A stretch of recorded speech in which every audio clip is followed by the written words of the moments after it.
executed your mother and stepfather by shooting them in the head while they were asleep. Then you executed your two brothers by shooting them in the head, the youngest which was hiding under his crib.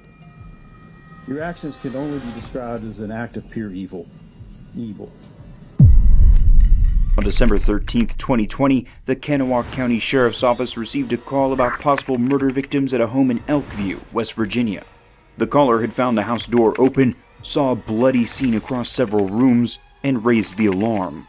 When the police arrived, they found multiple dead bodies on the floor.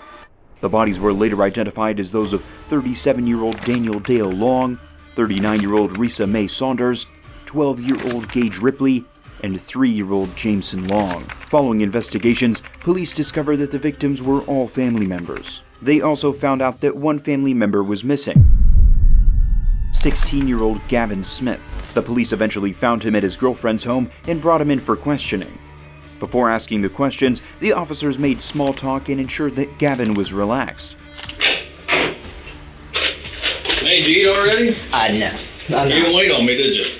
Yeah. I know. I don't really like Wendy's fries. Oh, you don't? No. If you guys want, you can have it. Oh, no, I'm good. I got one of them 4 for 4 things. Same deal. There's this guy that we work with in our office.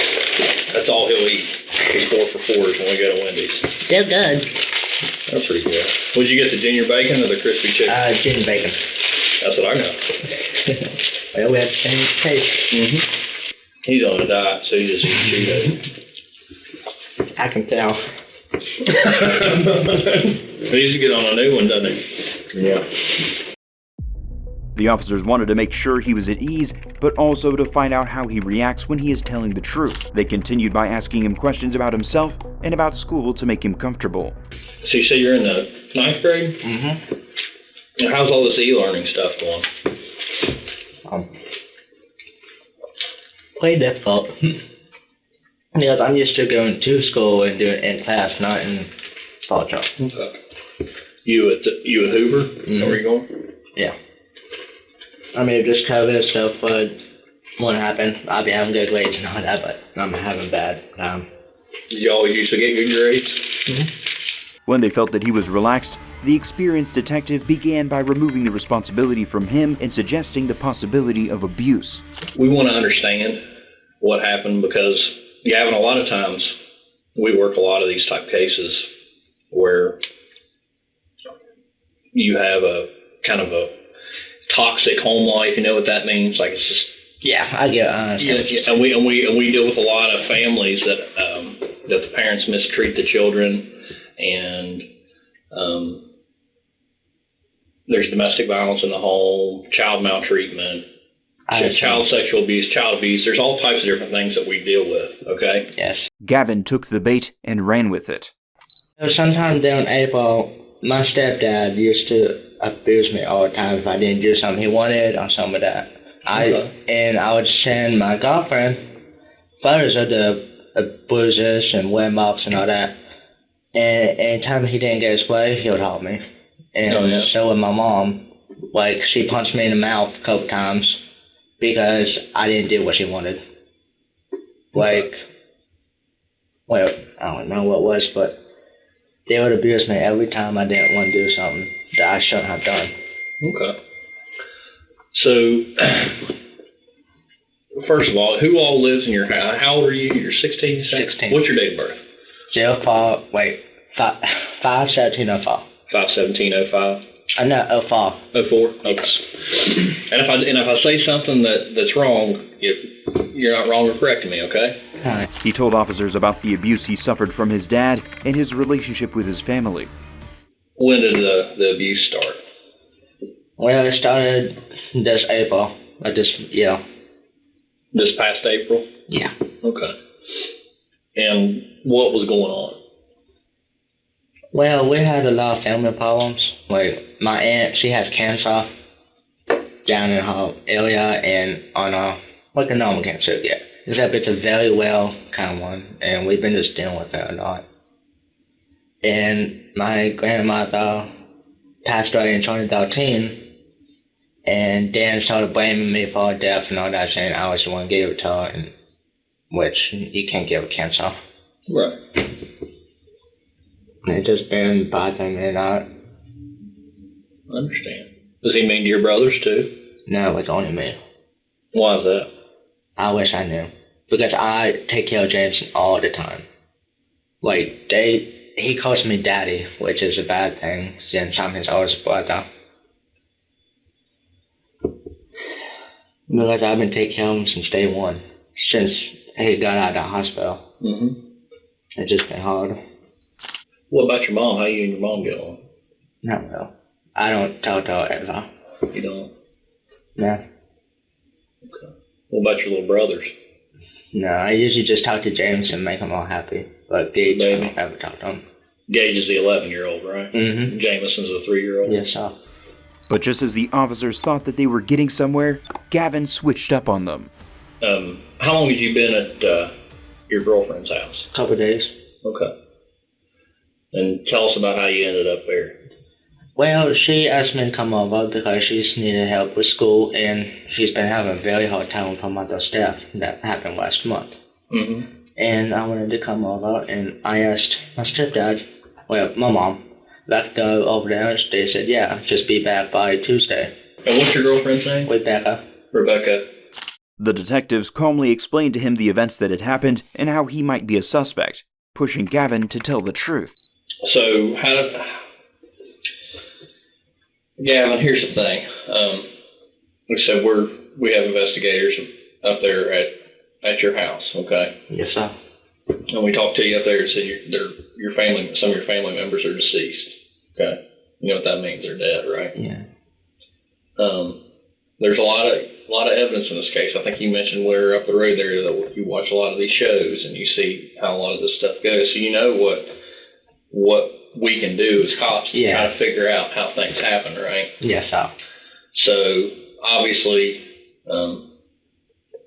with something serious like this, with a bunch of I understand your point. dead people in a house, you know what I mean? Yeah. And then you're gone, and we find you at your girlfriend's house. We find your girlfriend and talk to your girlfriend, and your girlfriend, she's coming off on everything, okay? She's telling us everything that you've told her about what happened at your house, okay? Yes, sir. So what we're wanting is to get the truth from you about what happened at your house and how your family ended up dead, okay? Yes, sir. Still, Gavin maintains his story of abuse and maintains his alibi. My mom can go to Rebecca's, hang out with her, help her what she's been going through and all that. She said, sure, yeah, you can go as long as you do school. And I left that day. And I haven't seen him since. The officers eventually came out straight. Their investigation had revealed that Gavin was on a video call with his 17-year-old girlfriend, Rebecca Walker, when he fatally shot his family. The officers told Gavin that they just wanted to know why he did it. Well, Gavin, what we're getting at is we talked to Rebecca, and you told Rebecca everything you did. Yes, sir. Okay.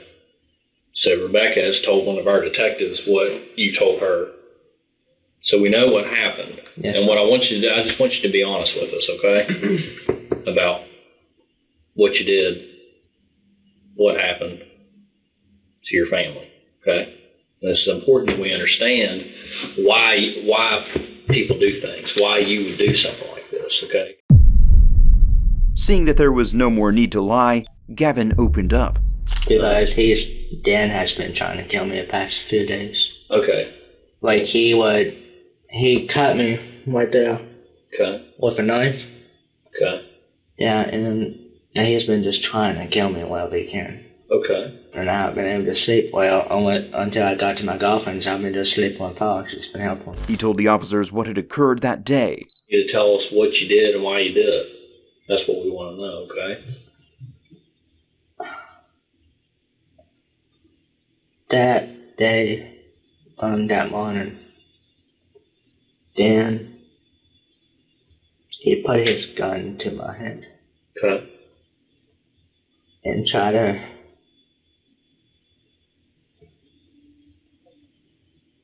make me do what it's gay. What he's trying to make me do. He's trying to make me suck him. Dan did? Yeah, because Mom wouldn't do it anymore.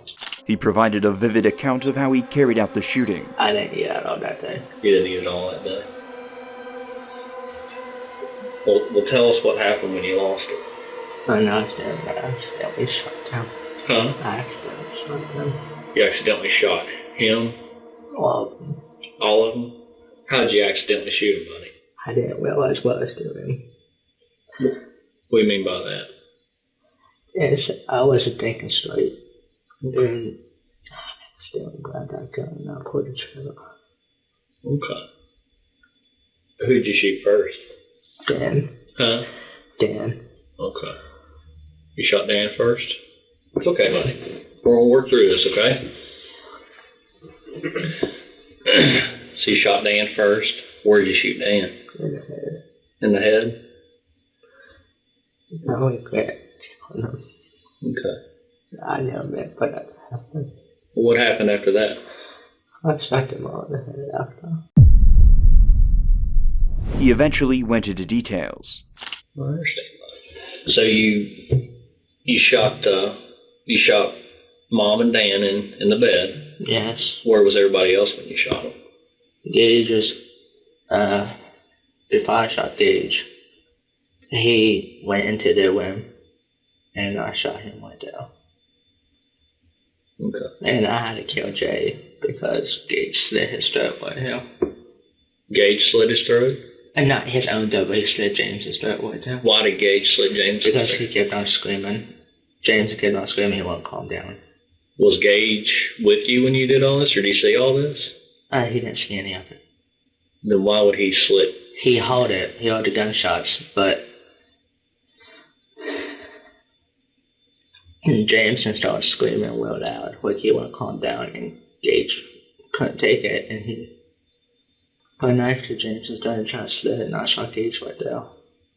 Because I told that baby that I would protect him since day one. I promised him. So you shot? Where did you shoot Gage? Head. Okay, where in the house were you when you shot him? In the room. Hmm? In the room. In whose room? Mom and Dad's. Okay. Was he sitting, standing, laying? Standing. When you shot him? When you shot Gage? Yes. And Mom and Dan were laying in bed? Mm-hmm. What about Jameson? Where was Jameson when you shot him? He was in his own room. Mine in his room. Okay. Well, why'd you shoot Jameson? Because he was bleeding from right here. Like, you can't save someone if you slit someone's throat. Okay. I didn't like to, but I didn't like seeing him in pain. Okay. Did you cut Jameson's throat? No, Gage did, before I shot Gage. I promised that baby since day one. Okay. How was Jameson when you shot him? What was he doing? Standing up. He was standing. He was grabbing his throat, trying to, because he was screaming in pain. Can you tell us a little bit about the knife? It was a kid's knife. It wasn't way that sharp. It was a dog knife, but you could still cut something with a dog knife. Okay. Well, here's the thing, Gavin. So with the knife, so we have detectives that are up at your house right now collecting everything. You said you watch those shows. We're up the road there. You watch those shows, you know we're going to do the DNA testing and all that on there. Yes, sir. If your DNA is going to be on the handle of that knife, Yes, sir. that's something we need to know. I just want to make sure we're getting the truth from you, okay? Yeah, after I killed Gage, I took the knife and I put it back. I put it on the shelf in the hallway. Okay. That's the last time I touched that knife. Well, Gavin, I think what I'm getting at, I don't think Gage cut Jameson's throat. I think you did. Well, it was after I shot Gage shot the knife. I picked up the knife and I put it on the hallway shelf. And what I think, the reason I think that is because I think that that's what you feel the most bad about, what you did. I mean, I understand. I think you probably feel bad about all of it. I felt very bad for killing Jameson too. But I think that's probably the thing that's got you the most tore up over all this, is that you killed that baby. That's it. And I don't think that Gage, the story, everything's making sense, but the part where you're saying that Gage cut Jameson's throat and then you shot Jameson while he was standing. That doesn't make sense. No, because Jameson was standing. He was right beside my bed when I shot him. Gavin stressed how the abuse from his father impacted him. He also told the officers why he attacked his mother and brothers. Well, how come you didn't tell anybody about this, Gavin? I was just scared. Okay. Because Dan Dutton said if I ever told anyone that he would physically harm me so bad that I'd be in the hospital. Okay. Well, I understand that your anger towards Dan. Okay? And I understand, how your mom kind of wasn't, how did you say she take up for Dan, or? She would take up for Dan. Like, she wouldn't try to stop him, and she would just sit down and watch. Okay. Well, why did you kill your little brothers? Because Deej was in it, too. He would help Dan harm me. Like, Deej would hit me, too, and all that. Well, why'd you kill Jameson? I don't know. Because no one would take care of him. Because, like I said, I've been taking care of babies since day one. He's been calling me daddy. Okay. Well, why'd you kill your mom? Because she's been trying to get rid of me. What do you mean get rid of her?